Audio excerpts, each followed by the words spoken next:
Bom, pessoal, então aqui bora para o Coffee Express de icterícias febris e febre maculosa.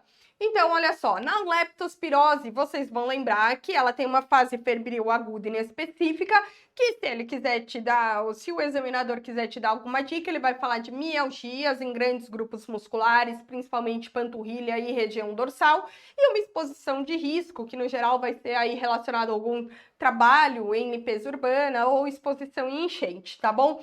Nessa fase febril aguda, se você quiser fazer o diagnóstico, você tem que fazer o PCR no sangue e depois você pode evoluir para cura, mas você pode evoluir para a fase imunológica, que aí a gente vai ter a icterícia rubínica com sufusões hemorrágicas e a injúria renal não oligúrica e normo ou hipocalêmica associada a um edema agudo pulmonar, tanto por hemorragia alveolar quanto por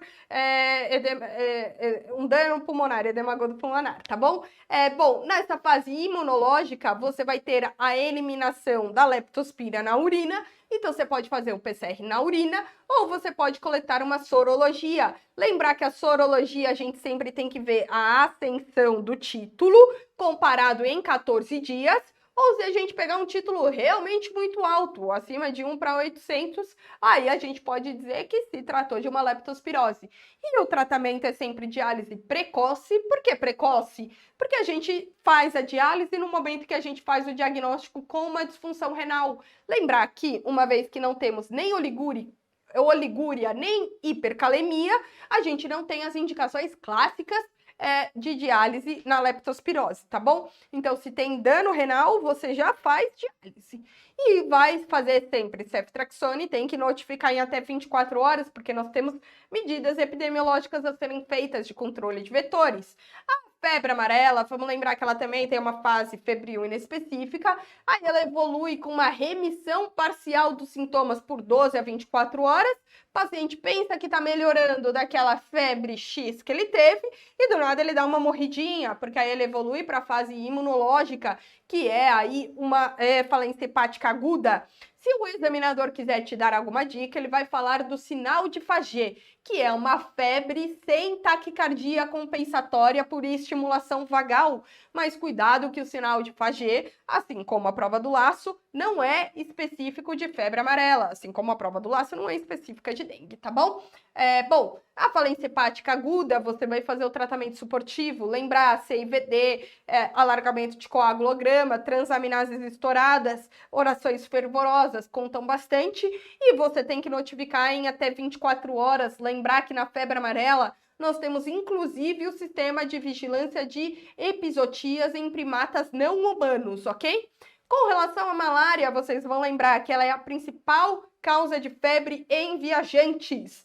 E isso não me interessa se é uma febre periódica ou não. No geral, ela vem em acessos de febre com muito calafrio, muita quebradeira, mas não é aquele intervalo de 48 horas, é aquele intervalo de 6 a 12 horas, tá bom?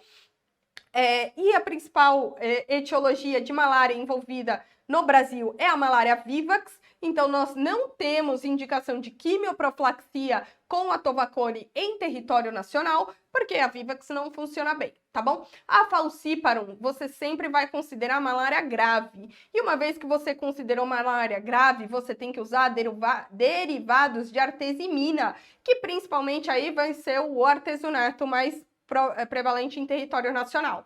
Só que o falciparum causa aí uns 3 a 5% das malárias no Brasil. O restante é causada pela malária vivax. E quando nós falamos em vivax, nós temos que lembrar dos hipnozoítas.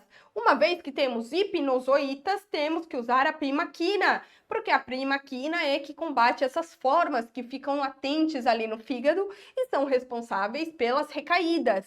Só que a primaquina, ela induz hemólise se você tiver deficiência de G6PD. E é por isso que a primaquina não pode ser feita em gestantes. Gestantes você toca com me fugiu o nome agora, a cloroquina profilática, tá bom? A cloroquina semanal, basicamente. Bom, e o controle de cura na Vivax, como você tem os hipnozoítas e maiores chances de recaída, ele é um pouco mais prolongado e ele vai até 63 dias, tá bom? Com relação à febre maculosa, vocês têm que lembrar que ela é um espectro clínico. Ela pode ir desde uma exantemática febril, vamos lembrar que o exantema começa em extremidades e evolui de forma centrípeta, mas ela pode ser também uma forma ictero-hemorrágica, se assemelhando a uma icterícia febril, pode ser uma síndrome neurológica petequial, se assemelhando a uma meningococcemia, ok? Então, é um espectro clínico. Então, quando que a gente vai suspeitar? Em febre, em viajantes que estiveram em áreas de risco. Área de risco, região sudeste no Brasil, ponto final, nos últimos 14 dias, tá bom? O diagnóstico é feito eminentemente por sorologia, e a sorologia é pelo método da imunofluorescência indireta. O PCR é ruim. Por quê? Porque a Rickettsia, ela é uma alfa-proteobactéria, é uma bactéria um pouco mais rudimentar.